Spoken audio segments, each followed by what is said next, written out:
오늘 함께 나누실 하나님의 말씀 고린도후서 6장 14절에서 18절까지 말씀입니다. 신약성경 292페이지 고린도후서 6장 14절에서 18절까지의 말씀 보도록 하겠습니다. 한 절씩 교독합니다.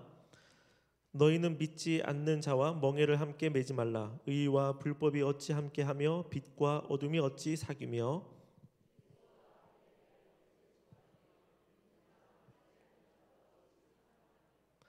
하나님의 성전과 우상이 어찌 일치가 되리요. 우리는 살아계신 하나님의 성전이라. 이와 같이 하나님께서 이르시되 내가 그들 가운데 거하며 두루 행하여 나는 그들의 하나님이 되고 그들은 나의 백성이 되리라.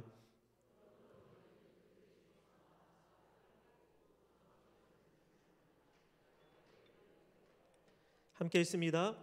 너희에게 아버지가 되고 너희는 내게 자녀가 되리라. 전능하신 주의 말씀이니라 하셨느니라. 아멘. 할렐루야. 좌우에 계신 분들 함께 축복하며 인사합니다. 주님의 은혜가 충만히 임하기를 소망합니다. 오늘 너무나 하루도 수고 많으셨고 애쓰셨습니다. 오늘 다음 세대들 많이 나와 있고요. 오늘 찬양도 참 수고 많으셨는데 우리 서로에게 잘 왔다고 축하하며 격려 박수 하도록 하겠습니다.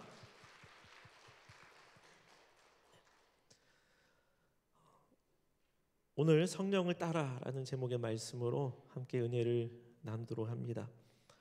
저와 여러분들은 성령 하나님과 파트너로 살아가야 됩니다. 물론 동등한 입장은 아니고 우리가 성령 하나님의 인도를 받아야 됩니다. 그리고 보조를 맞추어야 합니다. 특별히 우리 안에 거하시고 우리를 사랑하시는 그 성령 하나님을 저와 여러분들이 존중할 필요가 있습니다. 인생을 살아갈 때나 또는 사명을 감당할 때나 마찬가지입니다. 2인 삼각 경기라는 거 있죠. 굉장히 어려운 경기입니다. 아무리 잘 달려간다고 할지라도 호흡이 제일 중요합니다. 속도보다 호흡이 제일 중요합니다. 그러기 위해서는 옆 사람을 잘 살펴야 돼요. 옆에 있는 분을 잘 살피는 겁니다. 나의 파트너를 잘 살피는 겁니다. 우리의 파트너가 되신 성령 하나님을 잘 살피고 속도를 맞추어서 박자가 어긋나지 않게 해야 할 필요가 있습니다. 예수님을 영접한 저와 여러분들 안에는 이미 성령님께서 우리 안에 거주하고 계신 줄로 믿습니다. 저와 여러분들이 성령 하나님이 거주하시는 집인 줄로 믿습니다. 우리 안이 뭐라고요? 성령 하나님이 거주하는 집이라는 것입니다. 다른 말로 하면 하나님이 거하시는 성전이 되었습니다. 성전에서 가장 중요한 의미가 무엇이 있을까라고 하면 하나님의 임재라고 말할 수 있습니다. 하나님이 그 안에 계시는 거예요. 성전에 계시는 겁니다. 다른 말로 하면 하나님이 우리 안에 계십니다. 한번 옆에를 보십시오. 옆에 성도님에게 계시는 하나님이 보이셔야 됩니다. 보이시죠? 안 보이면 안 됩니다. 하나님이 어디 계시나 아무리 찾아봐도 안 보인다 이러시면 안 됩니다. 우리 안에 하나님이 계세요. 하나님이. 건물도 아닙니다. 사람이 중요한 것이 아닙니다. 그 안에 하나님이 계시기 때문에 의미가 있는 줄로 믿습니다. 임재도 중요하지만 이렇게 해서 하나님의 임재가 중요하지만 또 더 중요한 것 중에 하나가 뭐냐면 하나님의 임재를 지속하는 것입니다. 16절 말씀을 보시면 하나님의 성전과 우상이 어찌 일치가 되리요. 우리는 살아계신 하나님의 성전이라. 이와 같이 하나님께서 이르시되 내가 그들 가운데 거하며 두루 행하여 나는 그들의 하나님이 되고 그들은 나의 백성이 되리라. 아멘. 저와 여러분들은 오늘 우리가 사람이 하나님의 성전입니다 라는 이 이야기를 들을 때 아무렇지도 않습니다. 왜요?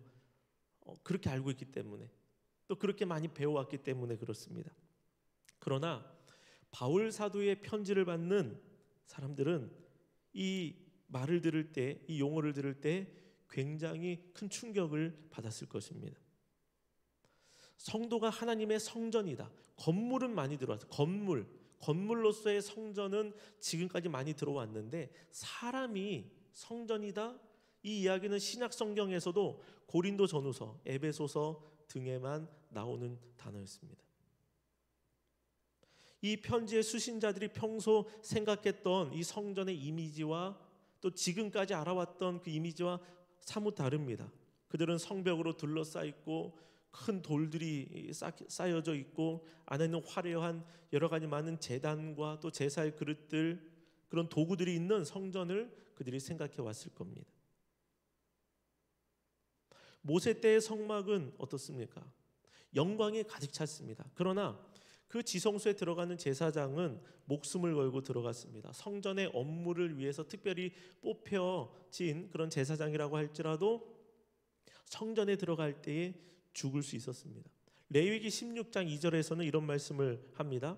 성소에 휘장한 법궤의 속죄소 앞에 아무 때나 들어오지 말라.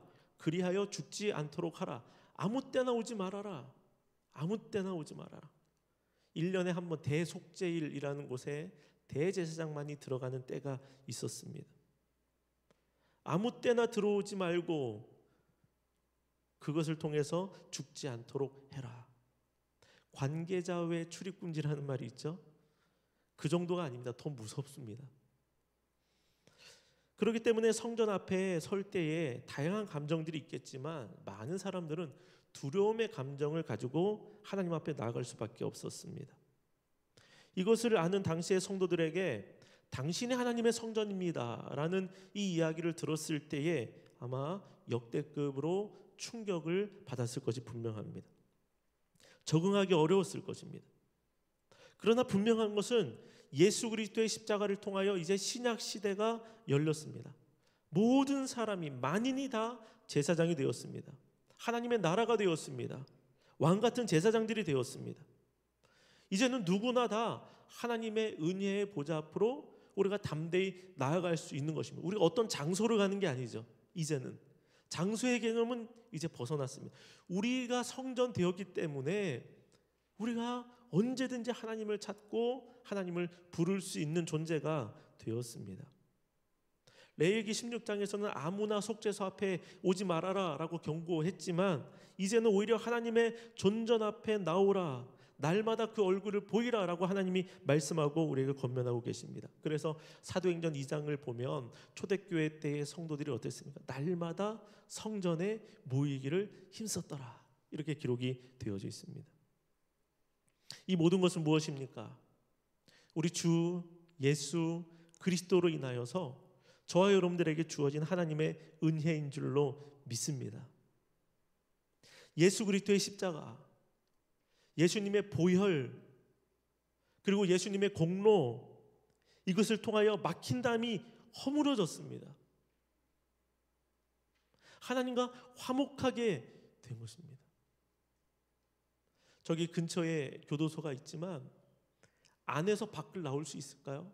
거기 수감된 사람 못 나옵니다. 높은 담이 있고요. 그 위에는 이렇게 철조망이 쳐져 있어요. 누구도 나올 수가 없는 거죠. 밖에서 꺼내주지 않는 한. 그 담이 허물어지지 않는 한 나올 수.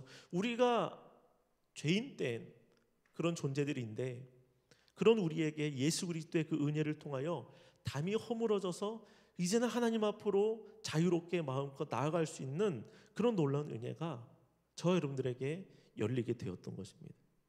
그렇기 때문에 오늘도 우리가 이 말을 듣는 초대교회 성도들의 그 감정을 알기를 원합니다.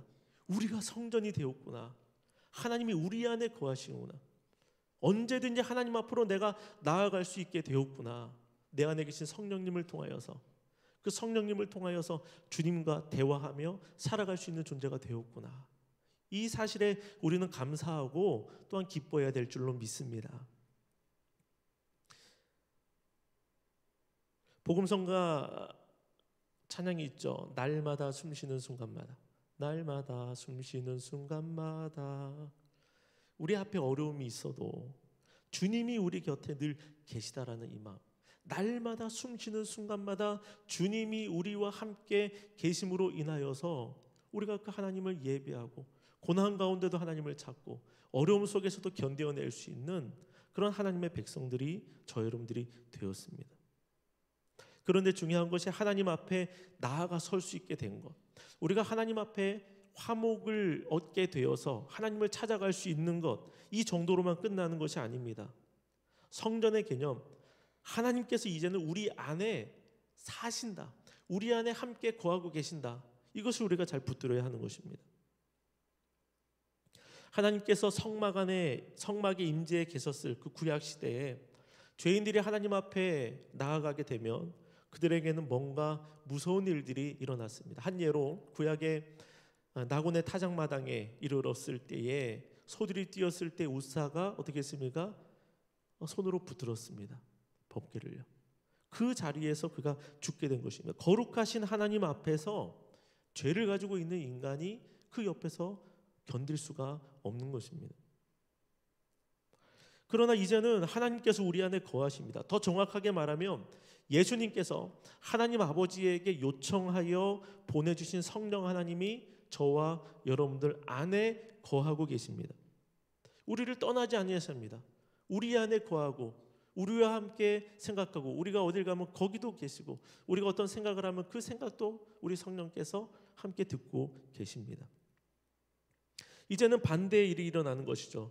우리가 하나님의 성전인데 이 성전된 우리 자신들을 깨끗하게 또한 정결하게 하지 못하게 될 때에 어떤 일이 일어납니까? 성령께서 심히 괴로워하십니다.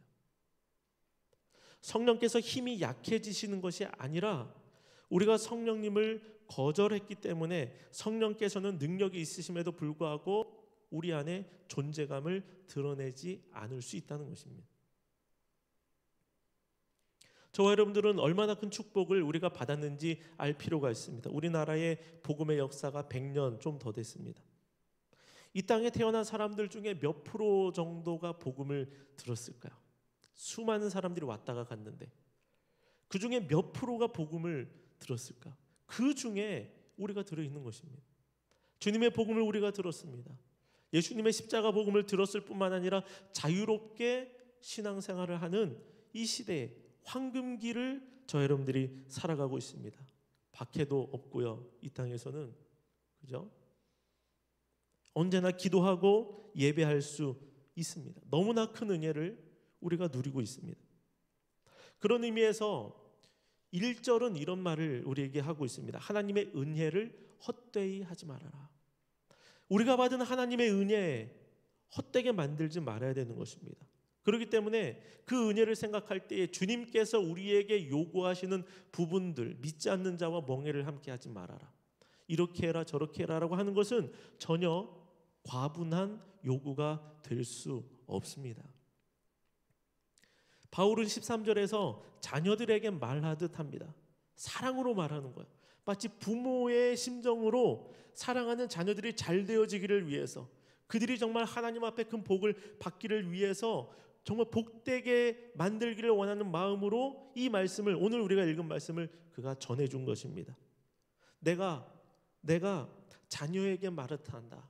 내가 아비의 마음으로 어미의 마음으로 너희에게 이 말을 한다. 그러니까 너희도 마음을 열고 나의 말을 들어라. 이렇게 이야기를 하는 겁니다. 왜냐하면 바울은 성전된 저와 여러분들 안에 불법, 어둠, 우상들 이런 것들이 들어오지 않기를 바라고 있습니다. 그것을 알기 쉽도록 하기 위해서 농사기구를 하나 끌어오고 있는데 그것이 다름 아닌 멍에라는 것입니다. 멍에는 쟁기로 땅을 파거나 무거운 수레를 끌기 위해서 소나 나귀의 목에 얹는 막대를 의미합니다. 그게 멍에입니다. 저도 어렸을 때 시골에서 살아서 소로 이렇게 논을 가는 것을 밭도 갈고 논에 물된 논에 소로 이렇게 하는 것도 어렸을 때 본 기억이 있습니다. 그런데 어떤 분들은 보면 실력이 좀 부족합니다. 밭을 가는데 이렇게 밭 가는 게 많이 안 해보셨나 봐요. 옆에서 저희 집은 이제 소 이렇게 기르지는 않았으니까 그 구경을 하는 겁니다. 쟁기를 땅에 푹 박고 발로 꽉 눌러야지 소가 갈 때 깊이 이렇게 고랑에 파 있는데 그거를 잘 못해서 금 긋는 분이 계세요. 소를 가지고 땅에 안 파요. 그냥 금만 쭉 긋고 이렇게 계시는 분이 계십니다.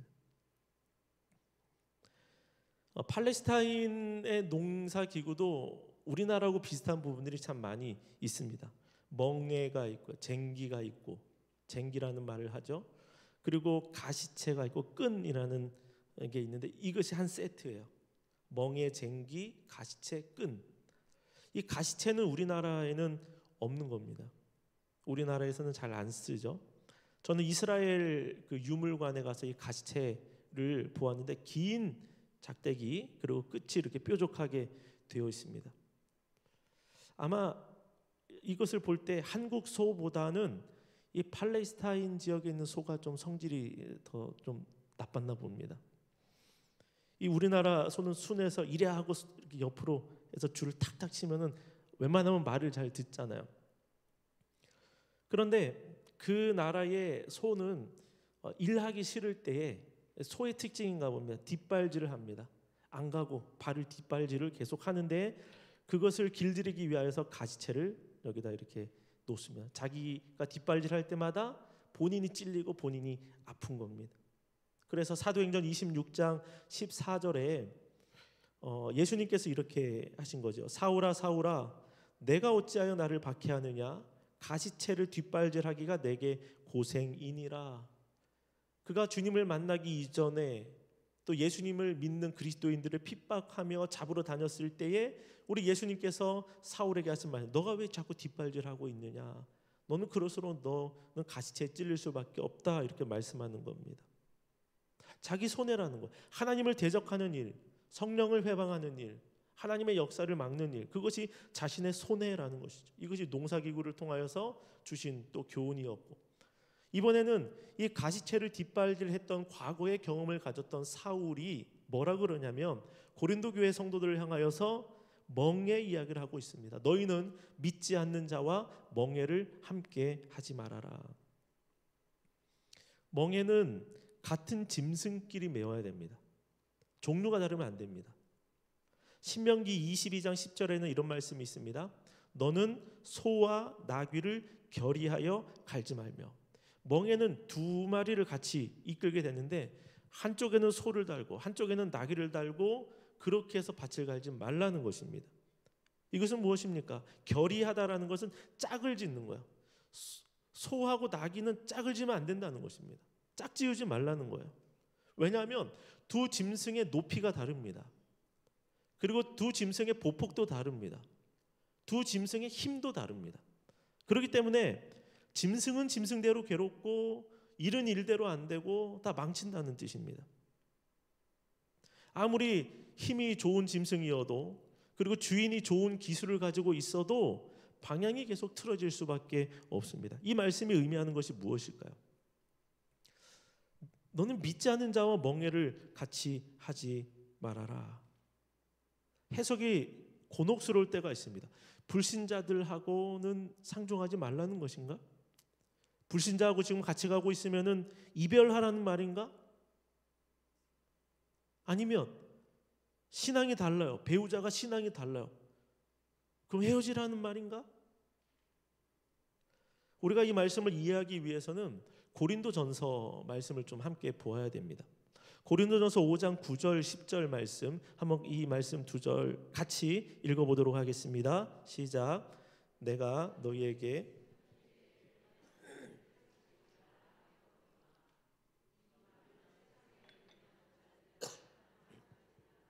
속여 빼앗는 자들이나 우상 숭배하는 자들을 도무지 사귀지 말라 하는 것이 아니니 만일 그리하려면 너희가 세상 밖으로 나가야 할 것이니라.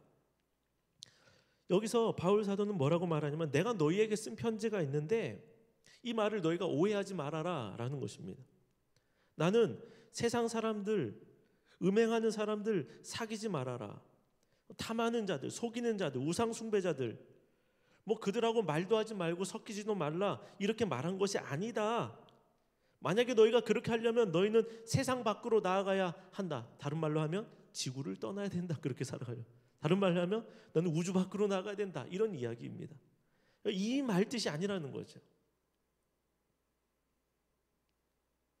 다시 말해서 바울이 쓴 편지에는 교회 밖에 있는 불신자들, 그들과의 관계를 끊으라는 내용이 아닙니다.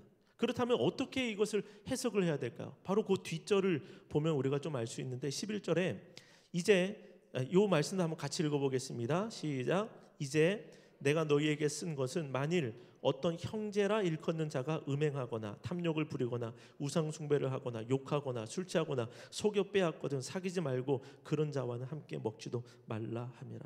여기에 누구라고 일컫는 자? 형제라고 일컫는 자입니다.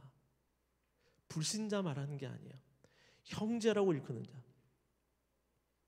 이것 때문에 주신 말씀이었습니다. 그 다음 절, 요거 바로 다음 절에는 뭐냐면 밖에 있는 사람들이 아니라 교회 안에 있는 사람들 때문에 그런 겁니다. 교회 안에 있는데 형제라고 말하는데 자매라고 말하는데 이런 사람들이 뭐요?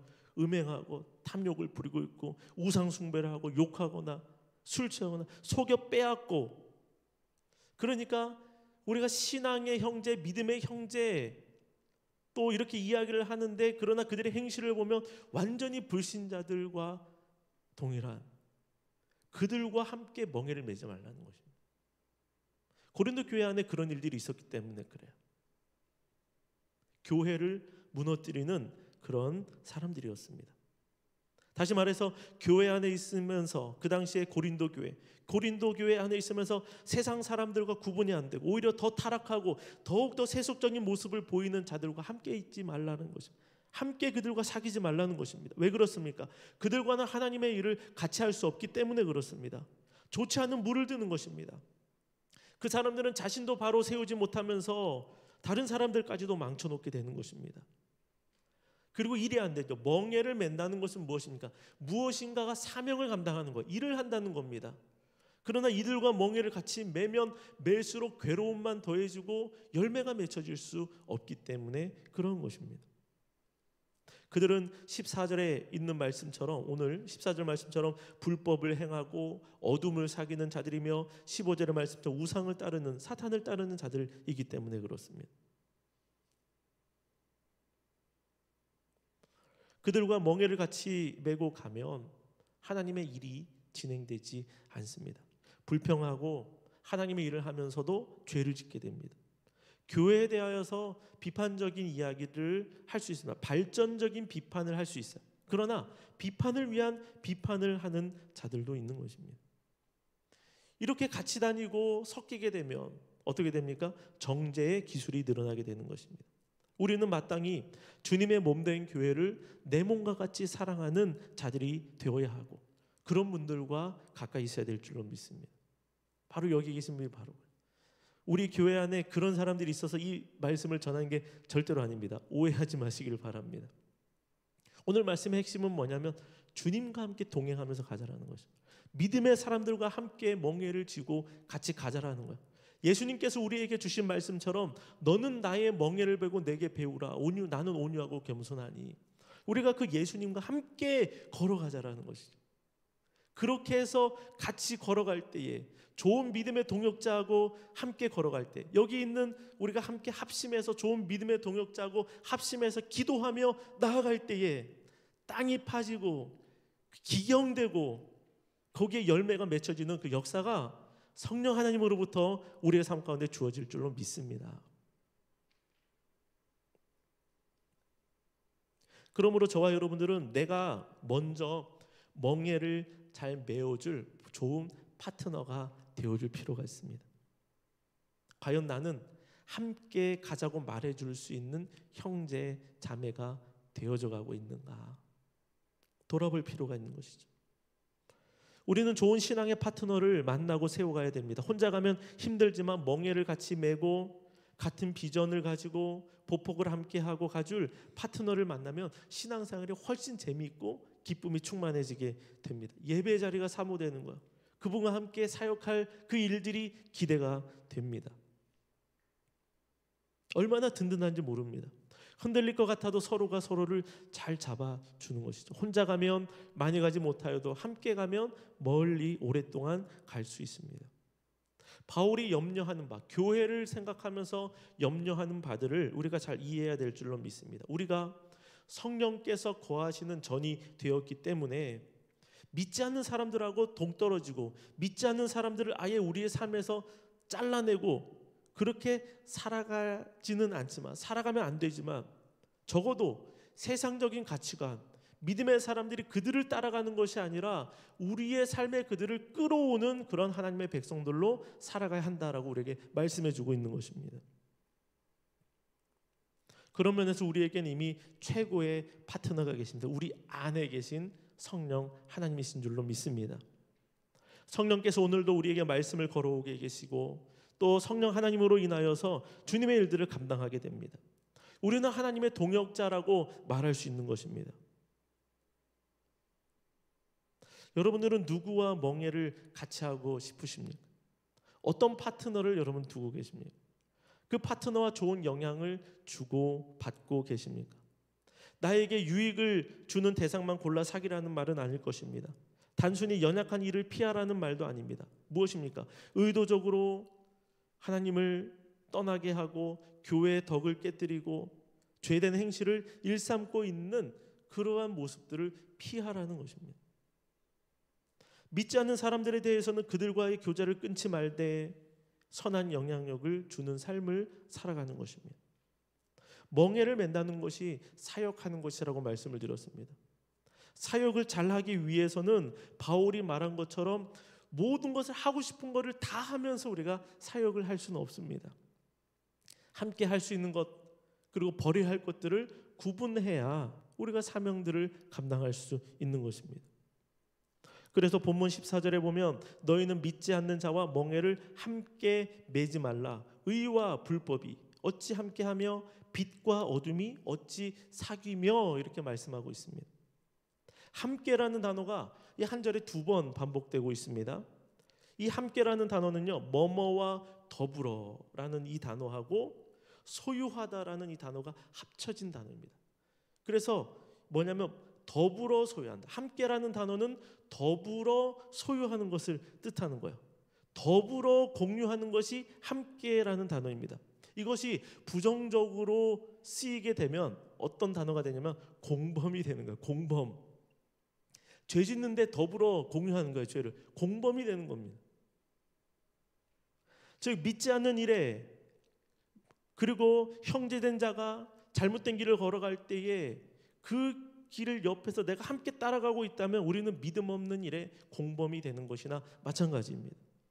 죄의 자리에 함께 있는 것만으로도 그렇게 될 수 있는 것이죠. 반대로 누가복음 5장 7절에 있는 말씀 함께 읽도록 하겠습니다. 이에 다른 배에 있는 동무들에게 손짓하여 와서 도와달라 하니 그들이 와서 2배의 채움에 잠기게 되었더라. 아멘. 여기서는 무엇입니까? 예수님의 명령에 그들이 함께 수고하고 그리고 동무들에게 손짓하여 와서 도와달라. 동무라는 거예요. 주님의 일에 순종한 그 결과를 얻는 것에 그들이 동무로서 함께 동참하는 것입니다. 그럴 때 많은 것을 그들이 잡지 않습니까? 누구와 함께 하느냐에 따라서 우리는 공범이 될 수도 있고요. 누구와 함께 하느냐에 따라서 우리는 좋은 믿음의 동무가 될 수도 있습니다. 그리고 비슷한 단어들이 많이 나와 있죠. 14절에 사귀며, 15절에 상관하며, 16절에 일치라는 단어가 있습니다. 이게 모두 다 비슷한 거예요. 함께 있을 때 나타나는 거, 함께 사귀는 거, 함께 상관, 함께 일치되는 것입니다. 매우 깊은 친밀감을 우리에게 말해주고 있습니다.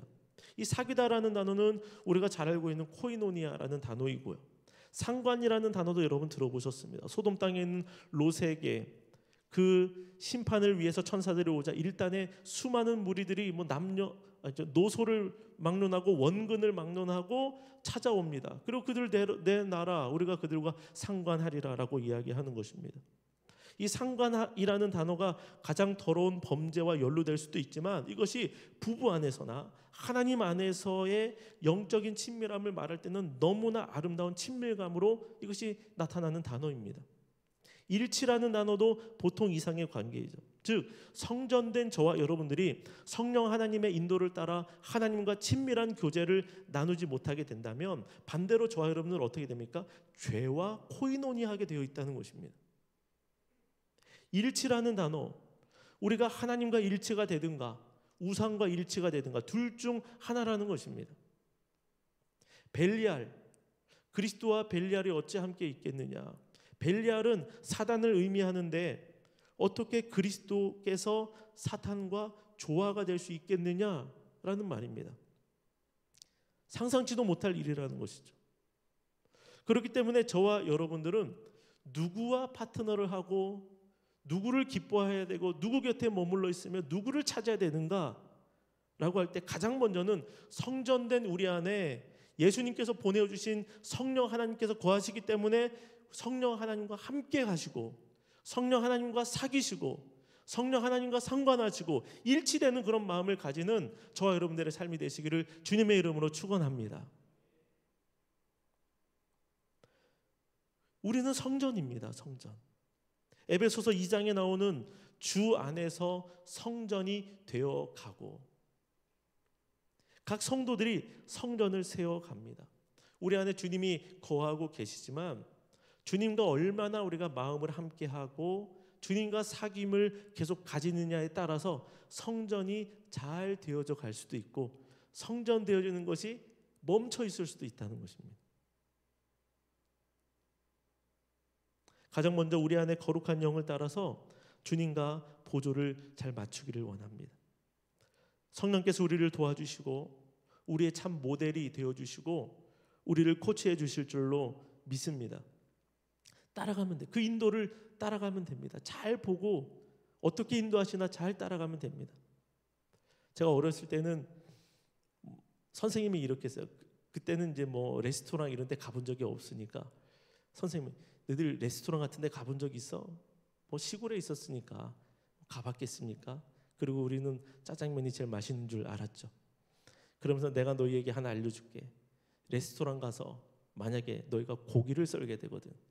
너희는 반드시 먼저 포크를 들지 말아라. 옆 사람 앞 사람 잘 보고 따라해라. 그러면 된다. 이 얘기를 해주더라고. 아, 그게 정답이구나. 그래서 뭐 옛날에 그렇게 따라한 적도 있습니다. 나중에 먹을 때는 따라하는 것, 보조를 맞추는 것, 잘 보는 것, 관찰하는 것, 이것이 중요합니다. 믿음의 길에서 승리하고 하나님의 기쁘신 뜻을 이루어 가는 것, 어떻게 믿음의 선배들이 그렇게 해 나갔는지를 보는 것입니다. 우리 안에 성령께서 어떻게 인도하시는지를, 무엇을 기뻐하시는지를 우리가 잘 보고 관찰하는 것입니다. 잘 보는 것입니다. 그분에게 보조를 맞추고 세상을 부러워하지 않고 구별된 삶으로 우리 자신을 깨끗하게 만들어 갈 때에 저와 여러분들은 이 땅 가운데서 믿음의 승리자가 될 것이며 늘 끊이지 않는 주님과 함께함을 나의 삶 가운데서 내 속에서 존재감을 계속적으로 드러내시는 성령 하나님을 우리가 경험하게 될 줄로 믿습니다. 성령 하나님께서 내 안에 존재감을 드러내고 계십니까? 아니면 잠잠히 계십니까? 우리도 우리 안에 거주하시는 성령 하나님을 따라서 그분의 속성대로 거룩한 삶을 이루어 나가시게 되기를 주의 이름으로 축원합니다. 우리는 누구와는 함께 멍에를 지고 가야 됩니다. 어떤 사람들은 돈과 멍에를 지는 사람들이 있습니다. 세상의 우상과 멍에를 지는 사람들, 사람이 좋아서 사람과 멍에를 지고 가기도 합니다. 저와 여러분들은 하나님이시면서 우리 안에 내주하시고 거주하시고 늘 도움이 되시고 친절하신 그 성령 하나님의 인도하심을 따라서 그분께 순종하며 보폭을 맞춰가는, 그래서 성령 안에서 성전으로 지어져 가는 저와 여러분들의 삶이 되시기를 주의 이름으로 축원합니다.